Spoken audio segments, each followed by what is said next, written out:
Hello friends, સ્વાગત છે તમારું મારા કિચનમાં। આજે હું લઈને આવી છું જોતાં જ ખાવાનું મન થઈ જાય તેવી મસાલા મેગીની રેસીપી।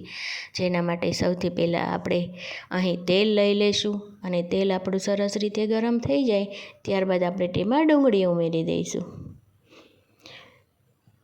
ત્યારબાદ આપણે ડુંગળીને 2 મિનિટ માટે આપણે સાતળી લઈશું। ત્યારબાદ આપણે તેમાં કેપ્સિકમ ઉમેરી દઈશું। કેપ્સિકમને પણ આપણે સરસ રીતે આપણે સાતળી લઈશું 1 મિનિટ માટે। આ વેજ મેગી છે, આપણે આમાં જે પણ વેજીટેબલ ઉમેરવા હોય બાળકોને ખવડાવવા માટે તે આપણે વેજીટેબલ આમાં આપણે ઉમેરી શકીએ છીએ। ગાજર, ફણસી, બટેટા, વટાણા વગેરે। ત્યારબાદ આપણે તેમાં ટમેટાં ઉમેરી દઈશું।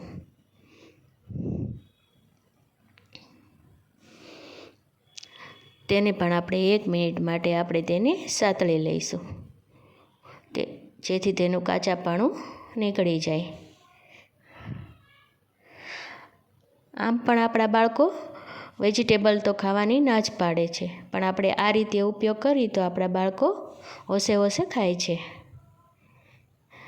ત્યારબાદ આપણે તેમાં મસાલા ઉમેરી દઈશું। અડધી ચમચી હળદર, સ્વાદ પ્રમાણે મીઠું, 1 ચમચી લાલ મરચું પાવડર। લાલ મરચું પાવડર તમારે ન નાખવું હોય તો તમે તેને સ્કીપ કરી શકો છો। ત્યારબાદ આપણે તેમાં પાણી ઉમેરી દઈશું।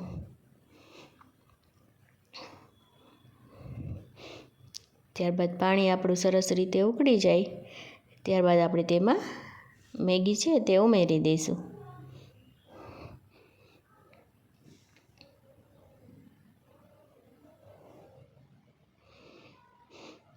ત્યારબાદ આપણે તેને 5 થી 7 મિનિટ માટે આપણે તેને ઉકળવા દઈશું જેથી આપણી મેગી સરસ રીતે તૈયાર થઈ જાય।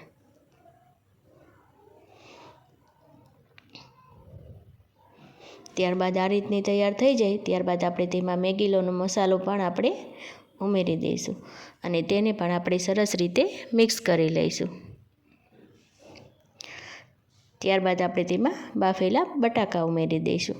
ત્યારબાદ આપણે બાફેલા વટાણા ઉમેરી દઈશું। અહીં મેં બાફેલા લીધા છે એટલે મેં તે પાછળથી ઉમેર્યા છે। જો તમારે કાચા બટેટા અને વટાણા હોય તો આપણે તેને ડુંગળીની સાથે જ આપણે તેને સાતળી લઈશું। ત્યારબાદ જો આપણે જોતાં જ આપણને ખાવાનું મન થઈ જાય તેવી મેગી આપણી સરસ રીતે તૈયાર થઈ ગઈ છે। હવે આપણે તેને સર્વિંગ પ્લેટમાં આપણે કાઢી લઈશું।